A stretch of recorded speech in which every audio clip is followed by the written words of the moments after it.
You knew of. Yeah, it's wonderful. I wash my hands too, though. I'm glad. No, that's I spent a week in an RV with you. This is hilarious. You talk about Yankee ingenuity. Okay, so here we are about day 3 into 3 dudes and 5 motorcycles in the RV. And, I could do another week too. It was a blast. oh, it was freaking awesome. I mean, just here's 3 guys, pissing, shitting, farting, eating, burping, drinking beer. What's that mask that Greg was wearing? What the hell was that? The CPAC.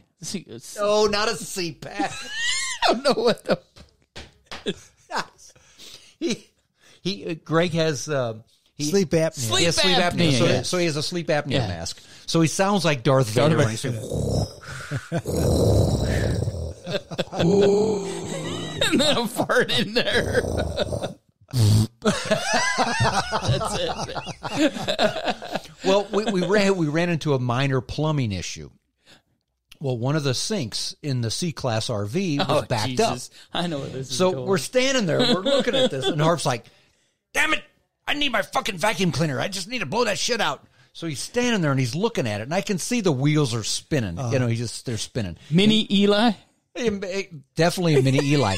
We'd probably been up the night before drinking, and we're all just staring at it because there's 4 inches of water, and after a couple of days it gets fucking stinky. Sure. It's gray water. Sure.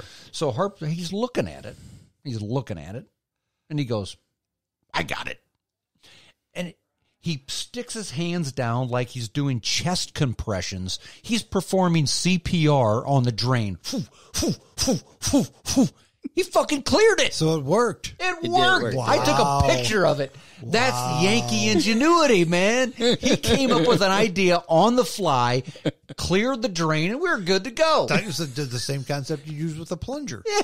We didn't have a plunger. And the funny thing was we were riding around, and we're looking for a plunger at all the gas stations that we'd stop at. He goes, there's no fucking plungers. So we hit the Dollar General, still couldn't find a fucking plunger. So he just did CPR. There you go. And it worked. Wow. Yeah. But the whole week was like that. I mean, if anything would come up, we just find a solution for it, and we just do it. Yeah. And fix it. Sounds like it was a great time. Oh, yeah. And it just goes with my mantra, which I'm not going to back off on with all this crap we got going on. You better not. But the adventure of a lifetime, 3 times a year, you've got to do that. Oh, I mean, a week's vacation. I haven't done one in a long time. 7 days actually vacation. Your mind needs to unload. And it needs a reset. And it takes a few days before you realize it does. I don't have anything to do tomorrow either. Nope. Well, and I think you should take that much time because for me, there's a good and a bad to the way my mind works. Probably the last 2 days before vacation, I'm excited. In fact, the preamble up to the vacation is almost as much fun for me as the vacation itself. It's the thrill of the kill. So that day and a half, 2 days before the vacation, I've already started. I'm already smiling ear to ear. I'm on vacation. However, the last day of vacation, sometimes the last 2 days of vacation, I think, fuck, I gotta go back to work, and I can't appreciate the last 2 days. But if you've got a whole week, it doesn't matter. That's okay because you've got all that time in between, and you're almost ready. Okay, this was fine. Now let me go back and earn some money so I can do it again later on this year. Yeah. So it's just you mentioned that Yankee ingenuity. We've got to find a way somehow, some way to still take these vacations. Yes. Absolutely. I'm bummed out. I was supposed to take the trophy wife to Florida. I'm bummed out for you because the weather was so great, and that was one of the things that I kind of wanted to do. Wouldn't mind go down there and catch a ball game. I don't need to be there for the whole week for ball games, but I wouldn't mind catching a ball game in Jupiter. That'd be awesome. And the forecast was every day. Low to mid-80s for the high, low to mid-60s for the low. Darn. No rain. Terrible. I mean, and what did we have here? It was awful here. It was typical. Speaking of our vacation, one little thing that I thought was the funnest thing of everything is it's like little kids in a candy store. And we did it 3 times. We would just go to Daytona International Speedway to where they had all the bikes and all the setup. And we would just stand in line to jump into whatever we could ride. And they would say, well, I got this one at 1 o'clock. And I go, what do you got available now? Screw it. I'm on it. I'm a BMW 900RR, you know, and I got to take a 15-mile loop with these guys on the highway. And so there were bikes that you could ride as well. Yes. All the major manufacturers were demoing every motorcycle that they sold. I rode one of Harley's most powerful bikes ever, and I didn't even like it. Yeah. The bike was so powerful. Yeah, it was too much. I didn't like it. It was like, the transmission was too jerky, and it was so powerful. It was it was a Sportster FXHD or FXR, whatever it was. It was too much. It's incredible. It was just too I've much. never rode a bike that much powerful. It was just too much. I'll tell you a bike I saw a buddy of mine had one. FXR. FXR. 1200. He had 1400. He had the 1400 motor in it. Nuts. Stupid. This buddy of mine had the big monster Triumph. Yep. Was Triumph there? Triumph was there. Triumph was there. Indian was there. Kawasaki was there. Suzuki was there. We rode, what was the bike we rode? Oh, the Slingshot. This is made by Polaris. I squalled the tires off on that thing. Those were fucking awesome. Every time I come up to stoplight, I would just... There's two front wheels and one back. Yeah, but that back wheel will light it up. Not only would it light up, you could actually feel, and I mean, it's like a 50-inch tire. It is wide, like a big fat racing slick. You could feel it compress and raise, really? And it just went sideways. And we rode. You got to rent one if you ever go on vacation. You have a chance to rent one. There's no roof to those. No, it's just it's open air. Yeah, I've seen them. But the thing is, the front two tires, whenever you turn it, it goes. Yeah. So you got to be careful. I mean, if you want to go right, you got to, that thing will immediately go right. But the back end will slide over like a. You don't have to be a motorcycle aficionado to rent and drive a Slingshot. So the next time that you go to San Diego, Strong, I'm challenging you. Get a Slingshot. Get a Slingshot. They're wonderful. And I didn't think they were going to be that good. I thought that, that's cool, whatever. But no, it's. Yeah, and you don't need the Mac Daddy 220 You can get the horsepower. automatic. You can get the automatic. Yeah, it's fine. Sure. Yeah. Now, I've seen them before. What do they run price-wise? $30,000.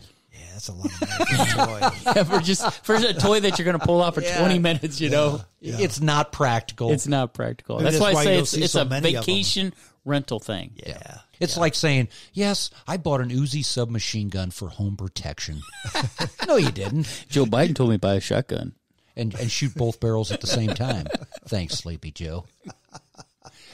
And if you want to donate, dial 9100.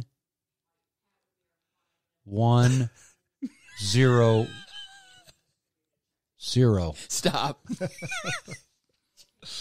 I will tell you though, with vacation, I was so bummed out about this Florida thing with us missing this vacation. There's got to be some place I can go, but I don't want to get in an airplane, even though, I mean, half the airlines are parking planes. Yeah. Southwest is doubling down. They are. Cheap fares. And $49. You're going to go somewhere to do nothing?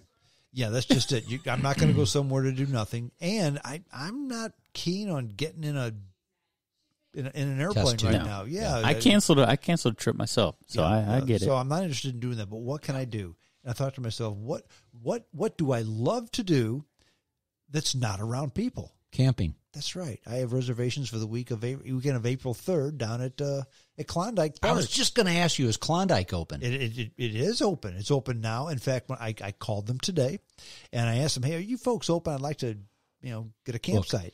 They said, "Not only are we open, but we are encouraging people to go out and camp because it's camping. You're in the woods. It's automatic social distancing, and the outdoors are just perfect." I said, "Well, and I think you turn your water on April 1st." "Yes, sir. On April 3rd, the water will be on." It's awesome. So I get camping and I get showers and running water. So I'm going. So on you April can 3rd. start training, and as now a you'll be able to social see the distance stars. champion. You'll be able to see the stars. You will. Yeah. Yes, because the pollution will be down. Do you think is the power plant, the Ameren power plant down? Is it up? Is it still running? Well, sure it is. Yeah, okay. Yeah. It's a big coal plant. You can hear it rumbling at night. But that's clean coal, isn't it? I guess as clean as you're going to get. As clean as you're going to get with coal. Sure. Yeah. But that's why electricity here in East Central Missouri is 7 cents a kilowatt hour because down of the with coal. They have nice clean energy in Denmark, but it's 49 cents a kilowatt hour. You need to find something in between, maybe. Speaking of Denmark, I spent some time there in Denmark. And, really? How'd you like it? I loved it for the trout fishing. The streams are beautiful, and the dirt is impeccable as far as growing things. But what I found with the people, they live like chickens. What do you mean? They go to work, they come home, they go to work, they come home. They live in a pen. Yeah. Because they can't afford anything. Well, that's just it. Nothing. They can't afford anything. Like, we had a guy that was in our squadron. He was a fighter pilot. You were in the service. Yes. You were in Denmark in the service. But this guy was in the Denmark Air Force. Okay. And he was bragging about how he got a used street bike. Now, I lived around fighter pilots and everything. They had a pretty wealthy life, but not over there. So to me, they just lived like chickens. You know, the normal people would go to work, they'd come home, go to work, go home, and that was it. Mm-hmm. As far as activity, they would go camping. And camping, I love camping, but there was no going to nice restaurants or going on a vacation and hanging out on a beach and spending a lot of money at a hotel or anything. That was a pipe dream. Yeah. They could go to college free, but they lived like chickens. Well, and when people talk to me about the Scandinavian countries, I don't want to. I will not speak poorly of them because their culture is totally different than ours. Totally different, and it's beautiful within itself. I respected a ton of it, but as I watched them as what they do compared to Americans, well, I just saw that. And the other thing is there's how many people live in Denmark? 5 million, 6 million? There's not many people in the whole country. We have 370 million people that live in this country of all races, sexes, color, creeds, you name it, we got it here, okay? A true melting pot. Over there, it's the same folks. One type. Yeah, one type of people. They're all the same. They all act the same. They all think the same. Mm-hmm. And they're like a big family. And that's not good or that's bad, but a more socialist government kind of works for them. I heard the definition of communism, socialism, and capitalism. Communism is what you use with your immediate family. Because if you and the wife and kids, sure, everybody shares everything. Everybody does what they want. It's, one for all for one. Socialism, that's what you use with your close friends. Sure, if your buddy needs a little something, you're going to help them out, okay? Capitalism, that's what you use with the folks that you don't know. So it kind of branches out that way. I mean, mom, dad, and the kids, sure, that's all communism. The old man works, nobody else does, but everybody eats, right? Junior doesn't work. Junior doesn't hit a lick. He's only 8, but he still eats like everybody else, right? Think of your household. You had a lot of boys in that big house that you lived in, Oh, yeah. I can only imagine. I came from a small family. You guys had a bigger family. Here, we were all in the basement when Mom would yell down the steps and say that dinner was ready. And here's what happened. Everyone started charging up the steps. The little guys got knocked and pulled down. They were faster, and they could kind of squeeze through the legs, but the big guys would grab the little guys and throw them down the steps so they could get to the dinner table first. I can only imagine. Yeah, that's how it was. I had a little sister, so it was easy, She had to do what I said. Yeah, but we just have unbelievable freedoms in this country. We do. And the current shitstorm that we're in the middle of, it'll pass. But it's something that we've never, I don't know, it's ever been in history like this where you just shut everything down. But it has. 1918, the Spanish flu, absolutely. Okay. But that was 1918. There's nobody alive. Nobody fucking remembers 1918. It's a once in a, even more than once in a lifetime, once in a century type deal. Mm-hmm. But if you think about it, we've had 3 things now in the past 20 years happen that have really not happened in any of our lifetimes. We had 9/11. Yep. That changed a lot. It did. We had the Great Recession, which changed a ton. Yep.